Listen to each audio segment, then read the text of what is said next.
ಸ್ನೇಹಿತರೆ, ನೀವು ಕೂಡ ಕನಸಿನಲ್ಲಿ ಹಲವಾರು ಬಾರಿ ಹಾವುಗಳನ್ನ ನೋಡಿರ್ತೀರಾ, ಹೌದಲ್ವಾ? ಹೌದು ಅಂದ್ರೆ ಈ ವಿಡಿಯೋವನ್ನ ಪೂರ್ತಿಯಾಗಿ ನೋಡಿರಿ. ಈ ವಿಡಿಯೋ ಮಾಧ್ಯಮದ ಮೂಲಕ ಕನಸುಗಳಲ್ಲಿ ಹಾವುಗಳನ್ನ ಕಾಣುವುದರ ಅರ್ಥ ಏನಿದೆ ಅಂತ ತಿಳಿಯೋಣ.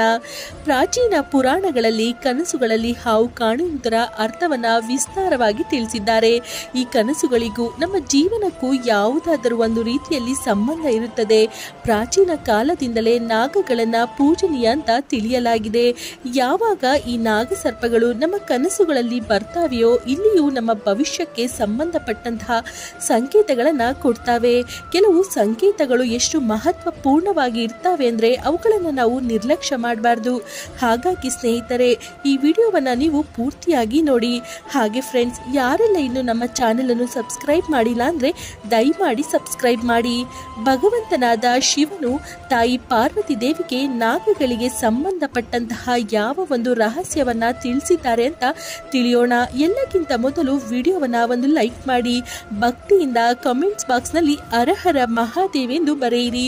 ಈ ಮೂಲಕ ನಿಮಗೆಲ್ಲ ಶಿವನ ಆಶೀರ್ವಾದ ಸಿಗಲಿ. ಸ್ನೇಹಿತರೆ, ಒಂದು ಸಮಯದ ಮಾತಾಗಿದೆ. ತಾಯಿ ಪಾರ್ವತಿ ದೇವಿ ಶಿವನ ಬಳಿ ಬಂದು ಪ್ರಶ್ನೆ ಮಾಡ್ತಾಳೆ, ಹೇ ಸ್ವಾಮಿ, ಕನಸುಗಳ ಅರ್ಥ ಏನಿದೆ? ಇವುಗಳ ಹಿಂದೆ ಯಾವುದಾದರೂ ರಹಸ್ಯ ಅಡಗಿರುತ್ತಾ? ಮನುಷ್ಯರು ಕಾಣುವಂತಹ ಕನಸುಗಳಿಗೆ ಅರ್ಥ ಏನಿದೆ? ದಯವಿಟ್ಟು ನೀವು ನನಗೆ ಕನಸುಗಳ ರಹಸ್ಯವನ್ನ ತಿಳಿಸಿರಿ ಎಂದು. ನಂತರ ಭಗವಂತನಾದ ಶಿವನು ಮುಗುಳ್ನಗುತ್ತಾ ಪಾರ್ವತಿ ದೇವಿಗೆ ಈ ರೀತಿಯಾಗಿ ಹೇಳ್ತಾರೆ, ಹೇ ದೇವಿ, ಕನಸುಗಳು ನಮ್ಮ ಅವಚೇತನ ಮನಸ್ಸಿನ ಅಭಿವ್ಯಕ್ತಿಯಾಗಿರ್ತವೆ. ಇವು ನಮ್ಮ ಜೀವನದ ಘಟನೆಗಳ, ಭಾವನೆಗಳ ಮತ್ತು ಆಕಾಂಕ್ಷೆಗಳ ಪ್ರತಿಬಿಂಬ ಆಗಿರ್ತವೆ. ಪ್ರತಿಯೊಂದು ಕನಸುಗಳು ಯಾವುದಾದರೂ ಒಂದು ಅರ್ಥವನ್ನ ಇಟ್ಕೊಂಡಿರ್ತವೆ. ಮುಂಬರುವಂತಹ ಘಟನೆಗಳ ಪೂರ್ವ ಸೂಚನೆಯನ್ನ ನಮಗೆ ಕೊಡ್ತವೆ. ನಂತರ ಪಾರ್ವತಿ ಹೀಗೆ ಪ್ರಶ್ನೆ ಮಾಡ್ತಾರೆ, ಒಂದು ವೇಳೆ ಯಾವುದಾದರೂ ವ್ಯಕ್ತಿಗೆ ಕನಸಿನಲ್ಲಿ ಹಾವುಗಳು ಕಂಡರೆ ಅದರ ಅರ್ಥ ಏನಿದೆ? ದಯವಿಟ್ಟು ವಿಸ್ತಾರವಾಗಿ ತಿಳಿಸಿ ಎಂದು. ನಂತರ ಭಗವಂತನಾದ ಶಿವನು ಈ ರೀತಿ ಹೇಳ್ತಾರೆ, ಹೌದು ದೇವಿ, ಕನಸಿನಲ್ಲಿ ಹಾವುಗಳು ಕಂಡರೆ ಅವು ನಮಗೆ ಭವಿಷ್ಯಕ್ಕೆ ಸಂಬಂಧಪಟ್ಟ ಸೂಚನೆಯನ್ನ ಕೊಡ್ತಾವೆ. ಈ ವಿಷಯವನ್ನ ತಿಳಿಸುವ ಮುನ್ನ ನಾನು ನಿಮಗೆ ಒಂದು ಪ್ರಾಚೀನ ಕಥೆಯನ್ನ ಹೇಳ್ತೀನಿ. ಈ ಕಥೆಯು ಒಬ್ಬ ರಾಜ ಮತ್ತು ಆಸ್ತಿಕ ಮುನಿಯದಾಗಿದೆ. ಈ ಕಥೆಯನ್ನು ಕೇಳಿದ ನಂತರ ಯಾಕೆ ಕನಸಿನಲ್ಲಿ ಹಾವುಗಳು ಕಾಣ್ತಾವೆ ಅನ್ನೋ ವಿಷಯ ನಿಮಗೆ ತಿಳಿಯುತ್ತೆ. ಹಾಗಾಗಿ ಈ ಕಥೆಯನ್ನ ಪೂರ್ತಿಯಾಗಿ ಕೇಳಿರಿ. ಯಾರು ಗಮನವಿಟ್ಟು ಈ ಕಥೆಯನ್ನ ಕೇಳ್ತಾರೋ ಅವರಿಗೆ ಅವರ ಕನಸುಗಳ ಶುಭ ಫಲ ಸಿಗುತ್ತೆ. ಅದರ ಜೊತೆಗೆ ಅವರ ದಾರಿದ್ರ್ಯ ಕೂಡ ದೂರ ಆಗುತ್ತೆ. ಮುಂಬರುವಂತಹ ಸಂಕಟಗಳು ಕೂಡ ದೂರ ಆಗ್ತಾವೆ. ಹಾಗಾಗಿ ಸ್ನೇಹಿತರೆ, ನೀವು ಕೂಡ ಈ ಕಥೆಯನ್ನ ಪೂರ್ತಿಯಾಗಿ ಕೇಳಿರಿ. ಪ್ರಾಚೀನ ಕಾಲದಲ್ಲಿ ದೇವದತ್ತ ಎಂಬ ಹೆಸರಿನ ಒಬ್ಬ ರಾಜ ಇದ್ದ. ಈತ ಧರ್ಮವನ್ನ ಪಾಲಿಸುವಂತಹ ನ್ಯಾಯಪ್ರಿಯ ಶಾಸಕನೂ ಆಗಿದ್ದ. ಈತನ ರಾಜ್ಯ ಸಮೃದ್ಧಿಯಿಂದ ಕೂಡಿತ್ತು. ಪ್ರಜೆಗಳು ಇವರನ್ನ ಪ್ರೀತಿ ಗೌರವಗಳಿಂದ ಕಾಣ್ತಿದ್ರು. ಪ್ರತಿದಿನ ಇವರು ಧಾರ್ಮಿಕ ಯಜ್ಞ ಅನುಷ್ಠಾನಗಳನ್ನ ಮಾಡ್ತಿದ್ರು. ಇವರು ಶಿವನ ಪರಮ ಭಕ್ತರು ಕೂಡ ಆಗಿದ್ರು. ರಾಜ ದೇವದತ್ತ ಅವರ ಹೆಂಡತಿ ಹೆಸರು ಸುಭದ್ರ ಆಗಿತ್ತು. ಇವರು ತುಂಬಾನೇ ಬುದ್ಧಿವಂತೆ, ರಾಜನಿಗೆ ಸಾಥ್ ಕೊಡುವಂತಹ ಹೆಂಡತಿ ಆಗಿದ್ದರು. ರಾಜ ರಾಣಿಗೆ ಮಕ್ಕಳಿರಲಿಲ್ಲ. ಹಾಗಾಗಿ ಅವರಿಗೆ ಈ ಒಂದು ಕೊರಗು ಸದಾ ಕಾಡ್ತಿತ್ತು. ಹೀಗಿರುವಾಗ ಒಂದು ದಿನ ರಾತ್ರಿ ದೇವದತ್ತರಿಗೆ ಒಂದು ವಿಚಿತ್ರವಾದ ಕನಸು ಬೀಳುತ್ತೆ. ಒಂದು ಸತ್ತು ಹೋದ ಹಾವು ಅವರ ಕಾಲುಗಳ ಹತ್ತಿರ ಬಿದ್ದಿರುತ್ತದೆ. ಈ ಕನಸನ್ನ ಕಂಡು ಅವರು ತುಂಬಾ ಹೆದರುತ್ತಾರೆ. ಎಚ್ಚರಾದ ನಂತರ ಈ ಕನಸನ್ನ ರಾಣಿ ಸುಭದ್ರ ಅವರಿಗೆ ಹೇಳ್ತಾರೆ. ರಾಣಿ ಸುಭದ್ರ ಈ ರೀತಿ ಹೇಳ್ತಾರೆ, ಕನಸುಗಳಿಗೆ ಯಾವುದಾದರೂ ಒಂದು ಅರ್ಥ ಇರುತ್ತೆ. ಇದಕ್ಕಾಗಿ ನಾವು ಋಷಿ ಮುನಿಗಳನ್ನ ಕೇಳಬೇಕು. ರಾಣಿಯ ಮಾತನ್ನ ಕೇಳಿ ರಾಜನು ಮಂತ್ರಿಗಳಿಗೆ ಈ ಕನಸಿನ ಉತ್ತರ ತಿಳಿದುಕೊಳ್ಳಲು ಋಷಿ ಮುನಿಗಳನ್ನ ಕೇಳಲು ಹೇಳ್ತಾರೆ. ಆದ್ರೆ ಆ ಊರಿನಲ್ಲಿದ್ದ ಯಾವುದೇ ಋಷಿ ಮುನಿಗಳಿಂದ ಉತ್ತರ ಸಿಗೋದಿಲ್ಲ. ಆದ್ರೆ ಒಬ್ಬ ಮಂತ್ರಿ ಈ ರೀತಿ ಹೇಳ್ತಾರೆ, ಹೇ ರಾಜರೇ, ನಮ್ಮ ದೇಶದ ಒಂದು ಕಾಡಿನಲ್ಲಿ ಆಸ್ತಿಕ ಹೆಸರಿನ ಮುನಿಗಳು ವಾಸ ಮಾಡ್ತಿದ್ದಾರೆ. ಅವರು ಸಪ್ತನಾಶಕ ಯಜ್ಞಗಳಿಂದ ಎಲ್ಲ ನಾಗಗಳ ರಕ್ಷಣೆಯನ್ನ ಮಾಡಿದ್ದಾರೆ. ಹಾಗಾಗಿ ಅವರನ್ನ ನಾಗಗಳ ರಕ್ಷಕ ಎಂದು ಕೂಡ ಕರೀತಾರೆ. ನಾವು ಅವರ ಬಳಿಗೆ ಹೋಗ್ಬೇಕು. ನಂತರ ಮಹಾರಾಜರು ತಮ್ಮ ರಥವನ್ನ ಏರಿ ಆಸ್ತಿಕ ಮುನಿಗಳ ಬಳಿ ಹೊರಟರು. ಅಲ್ಲಿ ಆಸ್ತಿಕ ಮುನಿಗಳು ಮಹಾರಾಜನನ್ನ ಸ್ವಾಗತಿಸ್ತಾರೆ. ಹೇ ರಾಜ, ನಿಮ್ಮ ಸಮಸ್ಯೆ ಏನೆಂದು ಹೇಳಿರಿ. ಆಗ ಮಹಾರಾಜ ದೇವದತ್ತರು ಈ ರೀತಿಯಾಗಿ ಹೇಳ್ತಾರೆ, ಹೇ ಮುನಿಗಳೇ, ನಾನು ನಿಮ್ಮ ಬಳಿ ಒಂದು ಸಹಾಯಕ್ಕಾಗಿ ಬಂದಿರುವೆನು. ನಾನು ಒಂದು ನಾಗಸರ್ಪದ ವಿಚಿತ್ರವಾದ ಕನಸನ್ನ ಕಂಡೆ. ಆ ಕನಸಿನ ಅರ್ಥ ತಿಳಿಯಲು ಬಂದಿರುವೆನು. ಆಗ ಆಸ್ತಿಕ ಮುನಿಗಳು ಕನಸಿನ ಬಗ್ಗೆ ವಿಚಾರಿಸ್ತಾರೆ. ಕನಸಿನಲ್ಲಿ ಹಾವುಗಳು ಕಾಣುವುದರ ಅರ್ಥ ಖಂಡಿತವಾಗಿಯೂ ಯಾವುದಾದರೂ ಸೂಚನೆಯನ್ನ ಕೊಟ್ಟಿರ್ತವೆ. ಹಾಗಾಗಿ ನೀವು ಕಂಡಿರುವಂತಹ ಸರ್ಪದ ಕನಸಿನ ಬಗ್ಗೆ ವಿಸ್ತಾರವಾಗಿ ತಿಳಿಸಿ ಎಂದು ಹೇಳ್ತಾರೆ. ನಂತರ ಮಹಾರಾಜ ದೇವದತ್ತರು, ಋಷಿ ಮುನಿಗಳೇ, ನಿನ್ನೆ ನನ್ನ ಕನಸಿನಲ್ಲಿ ಒಂದು ಮೃತ ಹೊಂದಿದ ಹಾವು ನನ್ನ ಕಾಲಿನ ಅಡಿಯಲ್ಲಿ ಬಂದು ಬಿದ್ದಿತ್ತು. ದಯವಿಟ್ಟು ನನಗೆ ಈ ಕನಸಿನ ಅರ್ಥ ಹೇಳಿರಿ ಎಂದು ಆಗ ಆಸ್ತಿಕ ಮುನಿಗಳು ಈ ರೀತಿಯಾಗಿ ಹೇಳ್ತಾರೆ. ಒಂದು ವೇಳೆ ನಿಮ್ಮ ಕನಸಿನಲ್ಲಿ ಮೃತ ಹೊಂದಿದ ಸರ್ಪವೇನಾದರೂ ಕಂಡಿದ್ದರೆ ಆ ಮಾತಿನ ಅರ್ಥ ನಿಮ್ಮ ಜೀವನದಲ್ಲಿ ಬಂದಿರುವಂತಹ ಸಮಸ್ಯೆಗಳು, ಕಷ್ಟಗಳು ಬೇಗನೆ ದೂರ ಆಗಲಿದೆ ಎಂದು. ಇದು ಒಂದು ಶುಭ ಸಂಕೇತ ಆಗಿದೆ. ಹಾಗಾಗಿ ಚಿಂತೆ ಮಾಡಬೇಡಿ. ಮುನಿಗಳಿಗೆ ರಾಜನು ಧನ್ಯವಾದ ತಿಳಿಸಿ ಮರಳಿ ತನ್ನ ಅರಮನೆಗೆ ಬರ್ತಾರೆ. ಈ ಸ್ವಪ್ನದ ನಂತರ ಕೆಲವೇ ದಿನಗಳಲ್ಲಿ ಮಹಾರಾಜನ ರಾಜ್ಯದಲ್ಲಿ ಇರುವಂತಹ ಸಮಸ್ಯೆಗಳು ಎಲ್ಲ ದೂರ ಆಗ್ತವೆ. ಇದರಿಂದ ರಾಜನಿಗೆ ತುಂಬಾ ಖುಷಿಯಾಗುತ್ತೆ. ಆದ್ರೆ ನಂತರದ ದಿನಗಳಲ್ಲಿ ರಾತ್ರಿ ಇದೇ ರೀತಿಯಾದ ಸರ್ಪದ ಮತ್ತೊಂದು ಕನಸು ಬೀಳುತ್ತೆ. ಈ ಕನಸಿನ ರಾಜನು ತುಂಬಾ ದೊಡ್ಡದಾಗಿರುವ ಹಾವನ್ನ ಹಿಡಿಯಲು ಹೋಗ್ತಿರ್ತಾರೆ. ಮಾರನೇ ದಿನ ಎಚ್ಚರಾದ ನಂತರ ಮರಳಿ ಮುನಿಗಳ ಹತ್ತಿರ ಹೋಗಿ ಒಂದು ಪ್ರಶ್ನೆ ಮಾಡ್ತಾರೆ. ತಮ್ಮ ಕನಸಿನ ಬಗ್ಗೆ ವಿವರಿಸ್ತಾರೆ. ಆಗ ಆಸ್ತಿಕ ಮುನಿಗಳು ಈ ರೀತಿ ಹೇಳ್ತಾರೆ, ಹೇ ರಾಜ, ನೀನು ಕನಸಿನಲ್ಲಿ ಹಾವು ಹಿಡಿಯೋದನ್ನ ಕಂಡರೆ ಅದು ಕೂಡ ಶುಭ ಸಂಕೇತ ಆಗಿದೆ. ಭವಿಷ್ಯದಲ್ಲಿ ನೀವು ನಿಮ್ಮ ಶ್ರಮದ ಮೂಲಕ ಧನ ಸಂಪತ್ತನ್ನ ಗಳಿಸುವಿರಿ. ಅದನ್ನ ಸರಿಯಾದ ರೀತಿಯಲ್ಲಿ ಬಳಸುವಿರಿ. ಕೆಲವು ದಿನಗಳ ನಂತರ ರಾಜರ ಒಂದು ದೊಡ್ಡದಾಗಿರುವ ಯುದ್ಧದಲ್ಲಿ ಯಶಸ್ವಿಯನ್ನ ಕಾಣ್ತಾರೆ. ರಾಜ್ಯದ ಸಂಪತ್ತಿನ ವೃದ್ಧಿಯಾಗುತ್ತೆ. ರಾಜ ದೇವದತ್ತರ ಮೂರನೇ ಕನಸು. ಒಂದು ದಿನ ರಾತ್ರಿ ಕನಸಿನಲ್ಲಿ ಒಂದು ಸರ್ಪವು ಆಕಾಶದಲ್ಲಿ ಹಾರೋದನ್ನ ಕಾಣ್ತಾರೆ. ಈ ಕನಸನ್ನ ಕಂಡ ಕೂಡಲೇ ಮುನಿಗಳ ಬಳಿ ಹೋಗಿ ಹೇಳ್ತಾರೆ. ಆಗ ಆಸ್ತಿಕ ಮುನಿಗಳು ಈ ರೀತಿ ಹೇಳ್ತಾರೆ, ಹೇ ರಾಜ, ಕನಸಿನಲ್ಲಿ ಹಾವು ಹಾರೋದನ್ನೇನಾದ್ರೂ ಕಂಡ್ರೆ ಇದು ಪ್ರಗತಿ ಮತ್ತು ಉನ್ನತಿಯ ಸಂಕೇತ ಆಗಿರುತ್ತೆ. ಇದಾದ ನಂತರ ರಾಜನ ರಾಜ್ಯದಲ್ಲಿ ಕೃಷಿ ಮತ್ತು ವ್ಯಾಪಾರದಲ್ಲಿ ಉನ್ನತಿಯಾಗುತ್ತದೆ. ರಾಜ ದೇವದತ್ತರ ನಾಲ್ಕನೇ ಕನಸು. ಕೆಲವು ದಿನಗಳ ನಂತರ ರಾಜನು ಕನಸಿನಲ್ಲಿ ಪದೇ ಪದೇ ಕಪ್ಪು ಬಣ್ಣದ ಹಾವಿನ ಕನಸನ್ನ ಕಾಣ್ತಾರೆ. ಅವರು ಚಿಂತೆಗೀಡಾಗಿ ಮರಳಿ ಆಸ್ತಿಕ ಮುನಿಗಳ ಬಳಿ ಹೋಗ್ತಾರೆ. ತಮ್ಮ ಕನಸಿನ ಬಗ್ಗೆ ಮುನಿಗಳ ಬಳಿ ಹೇಳ್ತಾರೆ. ಆಸ್ತಿಕ ಮುನಿಗಳು ಈ ರೀತಿ ಹೇಳ್ತಾರೆ, ಒಂದು ವೇಳೆ ಕನಸಿನಲ್ಲಿ ಪದೇ ಪದೇ ಕಪ್ಪು ಬಣ್ಣದ ಹಾವು ಕಂಡರೆ ಇದು ಕಾಳ ಸರ್ಪ ದೋಷದ ಸಂಕೇತ ಆಗಿದೆ. ನಮ್ಮ ಜ್ಯೋತಿಷ್ಯ ಶಾಸ್ತ್ರದಲ್ಲಿ ಇದರ ವಿವರಣೆ ಕೂಡ ಇದೆ.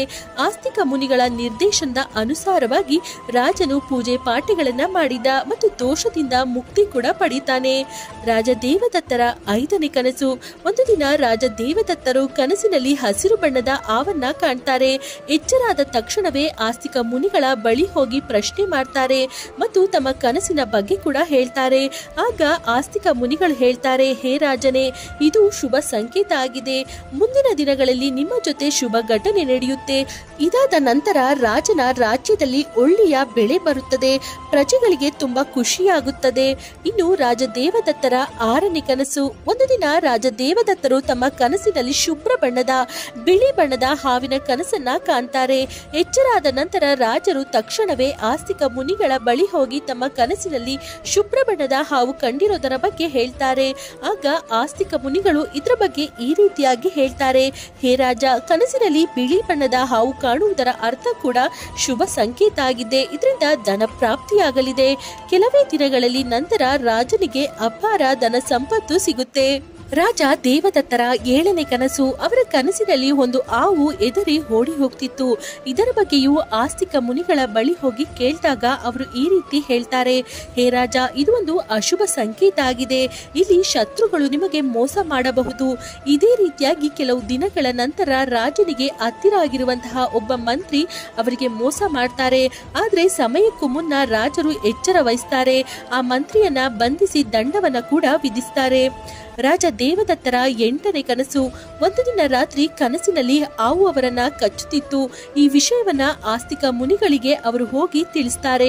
ಆಗ ಆಸ್ತಿಕ ಋಷಿಗಳು ಈ ರೀತಿಯಾಗಿ ಹೇಳ್ತಾರೆ, ಇದು ಯಾವುದೋ ಅಶುಭ ಘಟನೆಯ ಸೂಚನೆ ಆಗಿರುತ್ತದೆ. ಕೆಲವು ದಿನಗಳ ನಂತರ ರಾಜನಿಗೆ ಒಂದು ಗಂಭೀರವಾದ ರೋಗವು ಆವರಿಸಿಕೊಳ್ಳುತ್ತೆ. ಆದ್ರೆ ಅವರು ಮುನಿಗಳ ಆಶೀರ್ವಾದದಿಂದ ಗುಣ ಹೊಂತಾರೆ. ರಾಜ ದೇವದತ್ತರ ಒಂಬತ್ತನೇ ಕನಸು. ಒಂದು ದಿನ ರಾತ್ರಿ ಕನಸಿನಲ್ಲಿ ನಾಗ ನಾಗಿಣಿಯ ಜೋಡಿಯನ್ನ ಅವರು ಕಾಣ್ತಾರೆ. ಇದರ ಬಗ್ಗೆಯೂ ಆಸ್ತಿಕ ಆಸ್ತಿಕ ಮುನಿಗಳು ಈ ರೀತಿ ಹೇಳ್ತಾರೆ, ಒಂದು ವೇಳೆ ಕನಸಿನಲ್ಲಿ ನಾಗನಾಗಿಣಿಯ ಜೋಡಿಗಳನ್ನ ಕಂಡ್ರೆ ಇಲ್ಲಿ ನಿಮ್ಮ ಪೂರ್ವಜರು ನಿಮಗೆ ಯಾವುದೋ ಸಂಕೇತವನ್ನ ಕೊಡ್ತಿರ್ತಾರೆ. ಇಲ್ಲಿ ನೀವು ನಿಮ್ಮ ಕುಲದೇವಿ ಅಥವಾ ಕುಲದೇವರ ಪೂಜೆಯನ್ನ ಮಾಡಬೇಕಾಗಿರುತ್ತದೆ. ರಾಜನು ಮುನಿಗಳ ನಿರ್ದೇಶನದ ಅನುಸಾರವಾಗಿ ಕುಲದೇವಿ ಅಥವಾ ಕುಲದೇವರ ಪೂಜೆಯನ್ನ ನಡೆಸ್ತಾರೆ. ಇದರಿಂದ ಅವರ ರಾಜ್ಯದಲ್ಲಿ ಸುಖ ಶಾಂತಿ ನೆಲೆಸುತ್ತದೆ. ರಾಜ ದೇವದತ್ತರ 10ನೇ ಕನಸು. ಒಂದು ದಿನ ರಾತ್ರಿ ಕನಸಿನಲ್ಲಿ ರಾಜನು ಹಾವು ಮತ್ತು ಅದರ ಮರಿಯನ್ನ ನೋಡ್ತಾರೆ. ಅವು ಅವರ ಸಿಂಹಾಸನದ ಮೇಲೆ ಕುಳಿತುಕೊಂಡಿದ್ವು. ಎಚ್ಚರಾದ ತಕ್ಷಣ ರಾಜನು ತಕ್ಷಣವೇ ಆಸ್ತಿಕ ಮುನಿಗಳ ಬಳಿ ಹೋಗಿ ಈ ಕನಸಿನ ಬಗ್ಗೆ ಹೇಳ್ತಾರೆ. ಹೇ ಮುನಿಗಳೇ, ನನ್ನ ಕನಸಿನಲ್ಲಿ ಹಾವಿನ ಮರಿಯು ತನ್ನ ಸಿಂಹಾಸನದ ಮೇಲೆ ಕುಳಿತಿತ್ತು. ಈ ಕನಸಿನ ಅರ್ಥ ಏನಿದೆ? ಆಸ್ತಿಕ ಮುನಿಗಳು ಹೇಳ್ತಾರೆ, ಹೇ ರಾಜ, ಕನಸಿನಲ್ಲಿ ಹಾವಿನ ಮರಿಗಳು ಏನಾದರೂ ಕಂಡರೆ ಅವು ನಿಮ್ಮ ಸಿಂಹಾಸನದ ಮೇಲೆ ಕುಳಿತಿದ್ದರೆ ಈ ಸಂಕೇತದ ಅರ್ಥ ಬೇಗನೆ ನಿಮ್ಮ ಮನೆಗೆ ಸಂತಾನದ ಆಗಮನ ಆಗುತ್ತದೆ, ಒಳ್ಳೆಯ ಪುತ್ರನ ಜನನ ಕೂಡ ಆಗುತ್ತದೆ. ಕೆಲವು ತಿಂಗಳುಗಳ ನಂತರ ರಾಣಿ ಸುಭದ್ರಾಗೆ ಗಂಡು ಮಗು ಆಗುತ್ತದೆ. ಆ ಮಗು ದೊಡ್ಡದಾಗಿ ತುಂಬಾ ಒಳ್ಳೆಯ ರಾಜನಾದ ನಂತರ ರಾಜನ 11ನೇ ಕನಸು. ಒಂದು ದಿನ ರಾತ್ರಿ ರಾಜನು ಕನಸಿನಲ್ಲಿ ಹಾವು ಮತ್ತು ಮುಂಗಸಿ ಜಗಳವಾಡೋದನ್ನ ನೋಡ್ತಾನೆ. ಮುಂಜಾನೆ ಎದ್ದ ನಂತರ ತಕ್ಷಣವೇ ಆಸ್ತಿಕ ಮುನಿಗಳ ಬಳಿ ಹೋಗಿ ತಮ್ಮ ಕನಸಿನ ಬಗ್ಗೆ ಪ್ರಶ್ನೆ ಮಾಡ್ತಾರೆ. ಆಸ್ತಿಕ ಮುನಿಗಳು ಈ ರೀತಿ ಹೇಳ್ತಾರೆ, ಆದಷ್ಟು ಬೇಗ ನಿಮ್ಮ ಮುಂದೆ ನಿಮ್ಮ ಗುಪ್ತ ಶತ್ರುಗಳ ಬಗ್ಗೆ ನಿಮಗೆ ತಿಳಿಯುತ್ತೆ. ಅವರ ಜೊತೆ ನಿಮ್ಮ ಜಗಳವು ಕೂಡ ಆಗುತ್ತೆ. ಕೆಲವು ದಿನಗಳ ನಂತರ ಅವರ ಗುಪ್ತ ಶತ್ರುಗಳ ಬಗ್ಗೆ ತಿಳಿಯುತ್ತದೆ. ರಾಜರು ಅವರನ್ನ ಸೋಲಿಸ್ತಾರೆ. ಇನ್ನು ರಾಜ ದೇವದತ್ತರ 12ನೆಯ ಕನಸು. ಇವರ ಕನಸಿನಲ್ಲಿ ಒಂದು ಹಾವು ಶಿವಲಿಂಗವನ್ನ ಸುತ್ತಿಕೊಂಡಿತ್ತು. ಮಾರನೇ ದಿನ ರಾಜನು ಆಸ್ತಿಕ ಮುನಿಗಳ ಬಳಿ ಹೋಗಿ ಈ ಕನಸಿನ ಬಗ್ಗೆ ಪ್ರಶ್ನೆ ಮಾಡ್ತಾರೆ. ಆಸ್ತಿಕ ಮುನಿಗಳು ಈ ರೀತಿಯಾಗಿ ಹೇಳ್ತಾರೆ, ಏ ರಾಜರೇ, ಇಲ್ಲಿ ನಿಮಗೆ ಶಿವನ ಕೃಪೆ ಸಿಗಲಿದೆ. ಇಲ್ಲಿ ನಿಮ್ಮ ಯಾವುದಾದರೂ ವಿಶೇಷವಾದ ಮನಸ್ಸಿಚ್ಛೆ ಪೂರ್ಣವಾಗಲಿದೆ. ಇದಾದ ನಂತರ ರಾಜನು ಶಿವನ ಆರಾಧನೆಯನ್ನ ಮಾಡ್ತಾರೆ. ಅವರ ಒಂದು ವಿಶೇಷವಾದ ಮನಸ್ಸಿಚ್ಛೆ ಪೂರ್ತಿಯಾಗುತ್ತದೆ. ಇನ್ನು ರಾಜರ 13ನೇ ಕನಸು. ಒಂದು ದಿನ ರಾತ್ರಿ ರಾಜನಿಗೆ ಒಂದು ಭಯಂಕರವಾದ ಕನಸು ಬೀಳುತ್ತೆ. ಅವರ ಎದೆಯ ಮೇಲೆ ಒಂದು ಕಪ್ಪು ಬಣ್ಣದ ಹಾವು ಬಂದು ಕುಳಿತಿತ್ತು. ರಾಜನಿಗೆ ತುಂಬಾ ಭಯವಾಗುತ್ತೆ. ತಕ್ಷಣವೇ ಆಸ್ತಿಕ ಮುನಿಗಳ ಬಳಿ ಹೋಗ್ತಾರೆ. ಹೇ ಗುರುಗಳೇ, ನಾನು ಒಂದು ಭಯಂಕರವಾದ ಕನಸನ್ನ ಕಂಡೆ. ಒಂದು ಕಪ್ಪು ಬಣ್ಣದ ಹಾವು ನನ್ನ ಎದೆಯ ಮೇಲೆ ಬಂದು ಕುಳಿತಿತ್ತು. ಈ ಕನಸಿನ ಅರ್ಥ ಏನು ಎಂದು. ಆಗ ಆಸ್ತಿಕ ಮುನಿಗಳು ಒಂದು ಗಂಭೀರವಾದ ಸ್ವರದಲ್ಲಿ ಹೇಳ್ತಾರೆ, ಹೇ ರಾಜ, ಈ ಕನಸು ನಿಮಗೆ ಒಂದು ಗಂಭೀರವಾದ ಎಚ್ಚರಿಕೆ ಆಗಿದೆ. ಇಲ್ಲಿ ನೀವು ತಕ್ಷಣವೇ ಶಿವನ ಶರಣಕ್ಕೆ ಹೋಗ್ಬೇಕು, ಅವರ ಆರಾಧನೆ ಮಾಡಬೇಕು. ಅವರು ನಿಮ್ಮನ್ನ ದೊಡ್ಡ ಸಂಕಟದಿಂದ ಪಾರು ಮಾಡ್ತಾರೆ.